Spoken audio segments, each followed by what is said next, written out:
కాంగ్రెస్ సాంప్రదాయం ప్రకారం పీసీసీ మాజీ చీఫ్ డీఎస్ పార్థివ దేహంపై కాంగ్రెస్ జెండా కప్పి గౌరవించిన కాంగ్రెస్. డీఎస్ పార్థివ దేహంపై కాంగ్రెస్ కండువా కప్పగానే డీఎస్ చివరి కోరిక తీరిందని సంతృప్తి వ్యక్తం చేసిన డీఎస్ స్నేహితులు. డీఎస్ పార్థివ దేహంపై కాంగ్రెస్ కండువా కప్పిన డిప్యూటీ సీఎం భట్టి, మంత్రి శ్రీధర్ బాబు, పీసీసీ ఉపాధ్యక్షుడు Niranjan.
His last wish is fulfilled.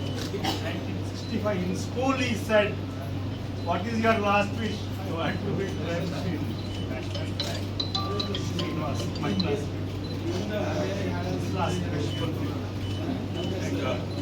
Thank God.